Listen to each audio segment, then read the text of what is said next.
ہمارا ایک ساتھی ہے جو آج کل اسلام آباد میں کام کرتے ہیں، انہوں نے سوال کیا ہے کہ مسجد میں دنیاوی باتیں کرنا جائز ہے کہ جائز نہیں؟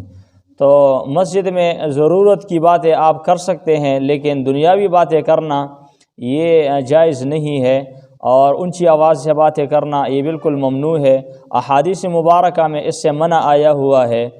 مسلم شریف میں روایت ہے حضرت ابو ہریرہ رضی اللہ عنہ سے، انہوں نے فرمایا کہ نبی کریم صلی اللہ علیہ وسلم نے ارشاد فرمایا کہ اگر تم کسی کے بارے میں سنو کہ وہ مسجد میں اعلان کرتا ہے کسی گمشدہ چیز کے بارے میں، تو اس کے بارے میں آپ یوں کہو لا ردہ اللہ علیک، اللہ تعالیٰ تجھے یہ چیز واپس نہ کر دے۔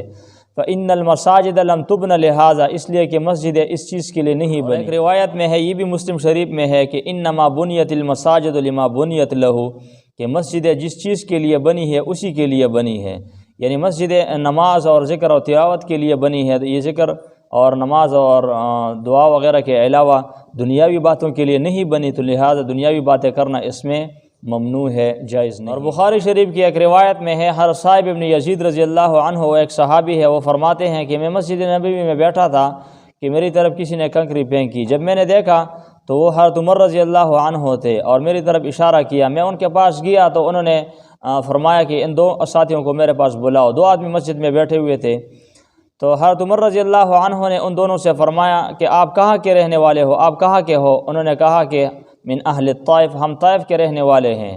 حضرت عمر رضی اللہ عنہ نے ان سے فرمایا کہ اگر آپ یہاں کے رہنے والے ہوتے، مدینہ کے رہنے والے ہوتے، لأوجعتکما، میں تم دونوں کو سخت سزا دے دیتا۔ ترفعان اصواتکما فی مسجد رسول اللہ صلی اللہ علیہ وسلم، آپ مسجد نبوی میں اونچی آواز سے باتیں کر رہے ہو۔ تو اس بات پر حضرت عمر رضی اللہ عنہ غصہ ہوئے اور ان سے فرمایا کہ اگر آپ یہاں کے ہوتے تو میں تمہیں سخت سزا دے دیتا۔ اور اس سے یہ بھی بات بھی معلوم ہو رہی ہے کہ حضرت عمر رضی اللہ عنہ نے ضرورت کی بات بھی نہیں کی، یعنی حضرت صاحب ابن یزید رضی اللہ عنہ کی طرف کنکری پھینکی، اور جب وہ پاس قریب آ گئے تو ان سے پھر فرمایا کہ جاؤ ان کو میرے پاس بلا لو۔ تو اس سے معلوم ہوتا ہے کہ مسجد میں دنیاوی باتیں کرنا یہ جائز نہیں ہے۔ اور ایک ترمذی شریف کی ایک روایت میں یہ بھی ہے کہ قیامت کی علامتوں میں سے ایک علامت ہے کہ لوگ مسجدوں میں اونچی آواز سے باتیں کرنا شروع کر دیں گے، تو اس لیے ہمیں اس سے بچنا چاہیے۔ اللہ تعالیٰ عمل کرنے کی توفیق عطا فرمائے۔ وآخر دعوانا ان الحمد للہ رب العالمین۔